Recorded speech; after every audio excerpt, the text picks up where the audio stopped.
Minasan, konnichiwa, balik lagi di channel Mimin. Apa kabarnya kalian semua? Semoga kabarnya baik-baik saja. Di video kali ini Mimin bakalan nerusin alur cerita anime yang berjudul Doctor Stone. Season keempatnya, buat kalian yang belum nonton episode sebelumnya disarankan untuk menonton terlebih dahulu. Linknya ada di deskripsi video ini. Oke, tanpa berlama-lama lagi langsung saja ke video intinya. Audio Jungle. Di episode sebelumnya terlihat Seno telah mengganti targetnya yang tadinya Taiju menjadi Senku dikarenakan dia mendapatkan informasi dari si Carlos. Maka dari itu, si Stanley akan mencari yang si Dr. Senku itu. Setelah ia cari-cari, dia bisa memastikan kalau orang yang mewanti-wanti itu kemungkinan besar adalah si Senku. Atas izin dari si Seno, akhirnya dia mulai menembak dan tembakannya tersebut langsung membuat si Senku terpental. Ternyata memang pakai tepung saja kagak cukup untuk menahan serangannya. Sehingga di sana Senku terluka sangat parah sampai Taiju berteriak seperti itu. Setelah itu, Stanley pergi dari tempat persembunyiannya dan meninggalkan ketiga anak buahnya tersebut di sana. Padahal Carlos sama Max mengkhawatirkan si Luna yang masih berada di sana. Namun tidak dengan si Stanley. Dia pergi begitu saja. Setelahnya si Senku dibawa masuk ke dalam kamar dan diberikan pertolongan pertama sama si Francois. Dia yang bukan seorang dokter cuma bisa membantu sebisanya saja. Bahkan saking parahnya mereka mengira si Senku sudah tewas. Padahal belum ya kan, dia masih bisa bertahan. Senku sengaja mengarahkan tembakannya ke arah dada. Kalau sampai terkena kepala, dia auto langsung selesai. Karena banyak bicara dan masih bisa bertahan sama si Taiju langsung diperbanin si Senkunya. Sementara Ryushui melihat situasinya sekarang harusnya kesempatannya untuk menyerang balik. Cuma melihat si Senku sekarat macam itu membuat yang lain rada ragu untuk menyerang balik. Francois masih melakukan pertolongan pertama semampunya. Tapi selebihnya harus ada dokter yang menangani hal ini yang lebih berpengalaman lah gitu. Kebetulan di sana si Luna yang melihat perjuangan si Senku yang sudah sekarat, tapi masih ingin bertahan dan memberikan sesuatu tentang situasinya yang harus mereka lakukan dan lain-lain, dia langsung merasa iba dan mendekati si Senku seperti itu. Dia mencoba untuk mengecek nadinya dan lain-lain. Aku gak ngerti soal beginian. Mereka mengira si Luna ini adalah seorang dokter, ternyata dia seorang mahasiswi yang mengambil jurusan fakultas kedokteran. Sebenarnya dia masuk ke fakultas itu atas dari keinginan orang tuanya. Sehingga ketika pembelajaran si Luna suka ngeblank, kagak ngerti apa-apa. Cuma walaupun dia bukan seorang dokter, tapi setidaknya dia tahu sesuatu untuk merawat si Senku. Taiju dengan memohon kepada si Luna untuk membantunya karena emang Senku adalah temannya sekaligus orang yang penting di grupnya saat ini. Mereka tidak mementingkan lagi si Luna ini dari tim musuh. Keesokan harinya terlihat si Chrome bersama si Kohaku masih memantau. Dia kagak tahu mau menyerangnya lewat mana. Nampak tidak ada celah kalau mereka langsung menyerang begitu saja. Bakalan langsung tewas.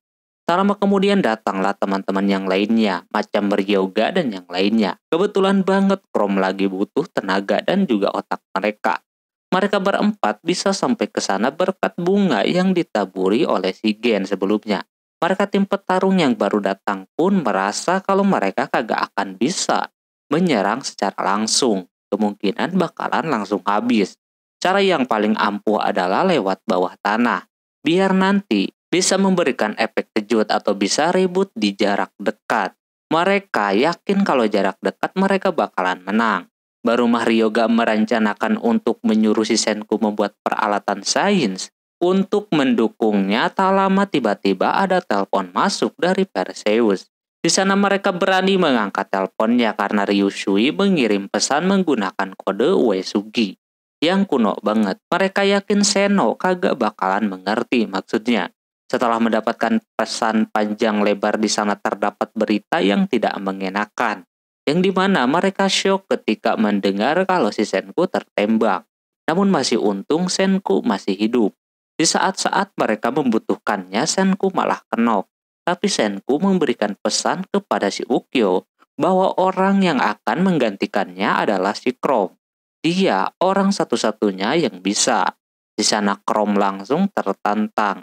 Dia yang awalnya cuma modal ilmu api yang gonta-ganti warna doang, kini Chrome harus menciptakan sesuatu untuk kelancaran misinya.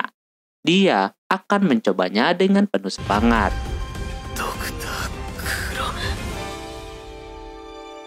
Setidaknya mereka mempunyai waktu 2 minggu untuk bisa ke sana menggunakan jalur bawah tanah.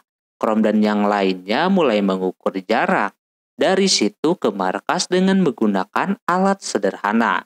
Ditambah Chrome yang kurang pintar harus menghitung aritmatika. Untung aja kali ini dia berhasil menghitungnya. Dengan udah tahu jaraknya, tinggal selanjutnya Chrome membuat sebuah alat yang bisa memudahkan mereka untuk menggali tanahnya. Selang beberapa waktu, pada akhirnya Chrome sudah menemukan alat yang bisa mereka jadikan alat untuk melubangi tanahnya. Yani alatnya disebut bor. Chrome awalnya cuma dialah yang tahu alat tersebut. Padahal yang lain udah tahu kalau itu adalah bor. Terus Senku walaupun kondisi tubuhnya sedang memburuk masih bisa memberikan mereka rencana selanjutnya.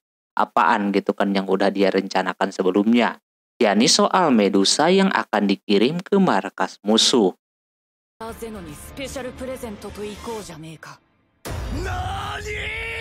Seketika pada kaget padahal itu adalah salah satu senjata rahasia mereka gitu kan. Tapi Senku sudah mikir matang-matang. Dia yakin orang-orang kayak si Seno agak bakalan mengerti cara kerjanya seperti apa. Soalnya kan teknologinya udah di atas dari si Seno.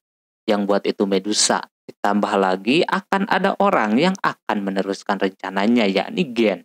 Dia akan menggertak musuh menggunakan omongannya.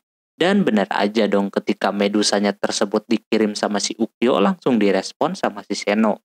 Dia mengambil alatnya sementara si Gen mencoba buat menjelaskan alat apa itu sebenarnya. Gen cuma bisa menggertak kalau alat tersebut sangat berbahaya dan bisa bikin mereka menjadi batu. Dia juga menjelaskan kalau di arah selatan sana banyak sekali alat-alat seperti ini. Cuma Seno tetap akan memperbaiki itu Medusa. Si Stanley sudah pulang lagi, berarti misinya sudah selesai. Orang lain bernama Brody terbilang pintar juga. Dia bisa tahu kalau dia tidak boleh terpengaruh sama omongannya si Gen. Dia masih mempunyai proyek yang harus dia kerjakan. Mereka langsung menuju ke sana sambil membawa paksa si Gen. Seno terlihat pergi ke bawah tanah gitu. Dan memang Brody lagi bikin sesuatu yang besar banget. Dia katanya akan menyelesaikan itu dalam waktu 2 minggu lagi. Dengan alat itu mereka nanti bisa menyerang si Senku dan kawan-kawan. Serta merebut kapalnya. Gen merasa tugasnya sudah tepat. Dia berhasil mengulur waktu musuh untuk saat ini. Cuma dia masih belum tahu apa yang sedang dibuat oleh si Seno.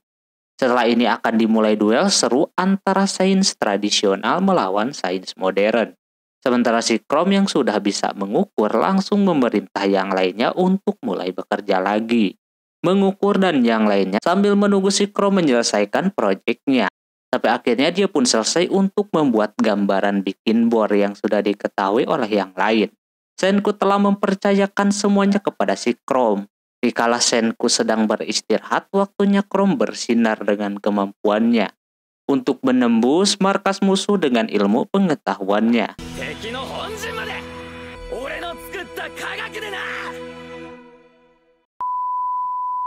Singkat cerita, proyek si Chrome mulai dijalankan. Mereka menggali tanah dan mencoba dengan manual terlebih dahulu, yakni menggunakan kemampuan jurus Hyuga seperti itu.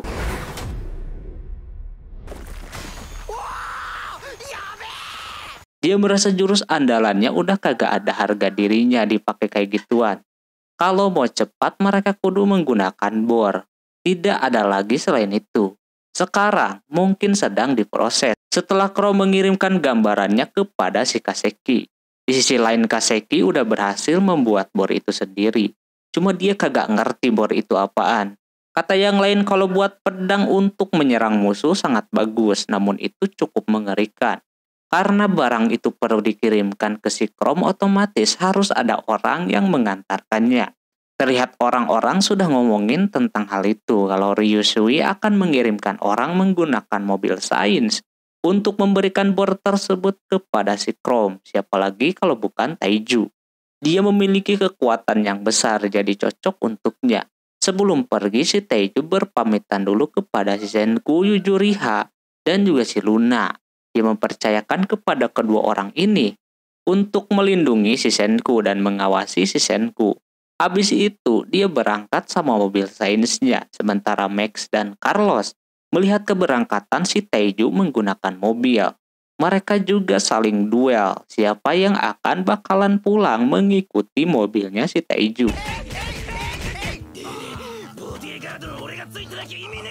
Setelah ribut, pada akhirnya si Carlos yang akan mengikuti Taiju. Namun di sana si Taiju malah so asik anjir, menawarkan kepada mereka berdua untuk bareng ke tempatnya si Seno. Dia punya pemikiran kalau Taiju mau ke sana berarti mereka pun pasti akan ke sana juga.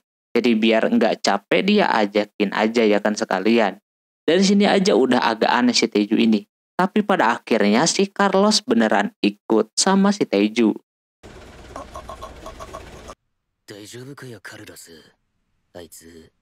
Carlos yang tidak mengerti bahasa Jepang menanyakan soal si Luna. Si Taiju memberitahu soal si Luna yang sekarang lagi merawat si Senku. Dia dan timnya sudah tahu kalau si Luna ini adalah mata-mata. Tapi untuk sekarang mereka mempercayai si Luna buat merawat si Senku. Carlos kagak mengerti omongannya. Namun dia yakin si Taiju ini adalah orang baik. Tapi baru aja berpikiran kayak begitu orang yang ada di Perseus. Mengingat apakah si Taiju udah mempunyai SIM gitu kan. Katanya belum punya. Dia terakhir nyetir mobil pas ngejar si Mos. Terbukti karena tidak bisa mengemudi si Taiju barbar banget. Tabrak sana, tabrak sini. Dia yang kuat fisiknya kagak kenapa-napa. Lah Carlos, udah kagak kuat dibanting-banting segala. Bisa hancur dah dia.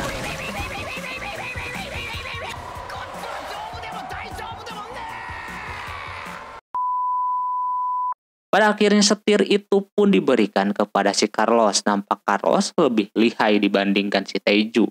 Ya karena emang dia supir profesional, makannya udah jago banget. Yang berada di Perseus, ada rasa ketakutan ketika si Taiju pergi ke tempatnya si Chrome. Takut ada orang yang mengikuti si Taiju dari belakang. Dan kalau sampai ada orang yang berhasil melaporkan kalau tim Senku lagi membuat terowongan, bisa berbahaya. Tidak perlu khawatir kalau ada kendaraan musuh. Kemungkinan pasti akan kedengeran sama si Ukyo. Tapi malah ketakutan tersebut beneran terjadi tanpa perlu diapa-apain si Taiju membawa si Carlos ke sana. Dia langsung diikat biar tidak bisa kemana-mana. Taiju masih saja menanyakan kenapa si Carlos ini diikat ya kan. Ya kalau sampai dia dilepasin bisa-bisa dia memberikan info kepada si Seno. Kalau tim si Senku bakalan menyerang lewat bawah tanah, bisa berbahaya ya kan. Udah diomongin begitu baru dah dia mengerti. Tapi yang pasti sekarang bornya sudah datang. Dan juga Taiju membawa barang yang lainnya juga. Carlos yang mendengar mereka mau bikin terowongan agak sedikit kaget. Melihat dari umur menurutnya mereka masih anak-anak SMA. Tapi udah berpikir maju untuk membuat terowongan menggunakan bor yang masih tradisional seperti itu. Awalnya emang tradisional, nggak pakai mesin biar otomatis. Namun ada pekerjaan lain buat si Chrome. Dia membuat mesinnya biar bisa memutar secara otomatis gitu kan. Dengan bantuan beberapa bahan yang lain yang udah dibawa sama si Taiju. Dia mulai melakukan rancangannya. Sementara yang lagi menggali sudah mencapai batas. Yang dimana ada batu yang sulit untuk dihancurkan. Kalau pakai tenaga manusia, kagak bakalan bisa. Disinilah otak si Chrome main. Dia menyatukan mesin yang sudah dia rancang sebelumnya. Sehingga bisa menjadi kayak begitu. Sama si Taiju langsung dicobain alat bikinan si Chrome ini. Pas dinyalain beneran nyala dan langsung dihajar sama si Taiju. Carlos yang pada awalnya pesimis dengan tindakan orang-orang ini langsung dibungkam. Karena mereka berhasil menciptakan bor yang keren.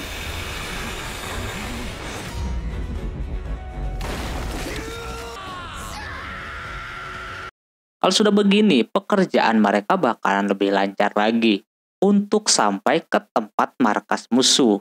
Sementara di sisi lain Ryusui mengajak yang lain untuk menyelesaikan pertahanan mereka lewat udara, darat, air, dan yang lainnya. Mereka harus sudah siap, terutama ini pesawat mereka. Yang sudah siap juga, tinggal sentuhan terakhirnya. Kata Kaseki cuma si Senku yang tahu step by stepnya.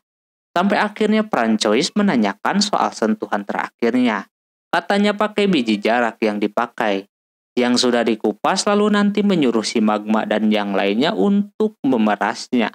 Walaupun nggak ngerti tapi terlihat si Senku sudah kelelahan ngasih tahu begitu doang juga.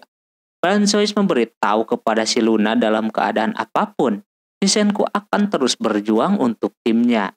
Jadi jangan bilang dengan si Senku sekarat semuanya bakalan usai. Itu tidak bisa, karena masih ada rekan-rekannya. Setelah Francois keluar, si Senku meminta diperiksa lagi sama si Luna di daerah paru-parunya yang mulai bermasalah. Luna merasa selama ini orang kayak si Senku inilah yang dia cari-cari. Akhirnya dia bisa menemukannya juga. Dia akan berusaha keras untuk membantu si Senku biar tidak matoy dengan seluruh kemampuannya. Bahkan saat itu ada darah yang mengalir ke paru-paru dan harus diambil. Hal tersebut langsung dilakukan oleh si Luna. Senku merasakan kemungkinan ada sesuatu dengan pendarahannya yang terus keluar. Dia ingin ada orang yang mendonorkan darah AB kepada dirinya. Siapapun orangnya bisa langsung membantu si Senku. Luna terus mengoceh di sana, terlihat orang ini udah kelepek-kelepek banget sama si Senku. Senku juga sempat berterima kasih kepadanya walaupun si Luna itu adalah musuhnya, tapi dia berterima kasih sudah mau merawatnya. Karena saking udah kepincut sama si Senku, dia sampai meminta permohonan. Kalau dia sudah sembuh, dia meminta pacaran jir sama si Luna. Tentu Senku yang tidak bucin langsung kaget. Kembali kepada si Chrome, si Hyuga sekarang butuh gambaran benteng si Seno seperti apa. Biar nanti pas mereka menyerang dan sampai di sana sudah tidak kaget lagi. Taiju punya ide untuk meminta si Carlos menggambarnya. Tapi tentu dia dari pihak musuh kagak mungkin melakukannya.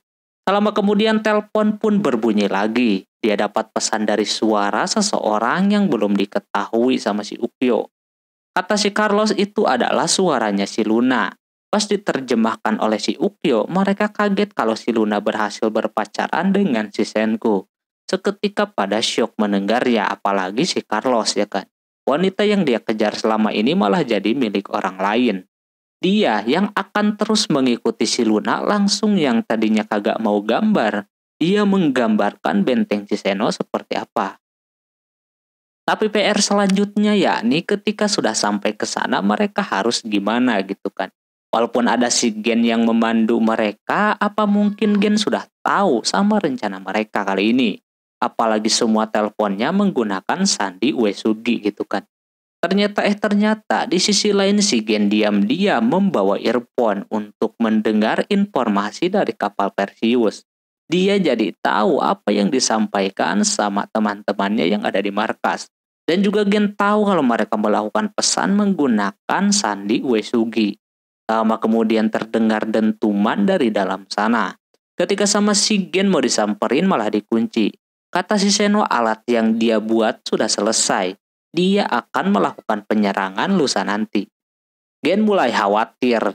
Dia yang pada awalnya dari situ belum tahu mereka bikin apaan, apalagi Senku dan kawan-kawan. Belum tahu apa-apa, bisa-bisa bahaya ini ya kan. Sementara si Luna yang sudah resmi pacaran malah dia sendiri kagak tahu. Pacaran itu sebenarnya harus kayak gimana. Dia tidak melakukan kencan atau pegangan tangan pun kagak katanya. Dia belum tahu aja kalau si Senku itu anti bucin. Kalau kagak ada maunya. Luna dikasih tahu sama yang lain kalau sebenarnya sebelum ini pun Senku pernah melakukan hal yang sama. Bahkan dia sudah menikah dan bercerai kembali. Dia melakukan itu karena ada maunya doang. Setelahnya yang sedang berada di luar melihat bahwa musuh sudah mulai menyerang. Mereka kudu siap-siap. Perang yang sebenarnya baru akan dimulai. Mereka kembali datang dengan pesawatnya. Tapi Ryusui juga sudah siap. Pesawat mereka sudah siap diluncurkan yang tidak kalah bagus dengan musuh. Dia akan kasih tahu pengemudi pesawat yang keren. Di sana Senku pun yang mungkin belum sembuh total, Senku sudah ikut-ikutan sama si Ryusui. Lalu pesawat itu pun mulai dijalankan dengan alat tambahan dan juga lintasan yang telah mereka buat.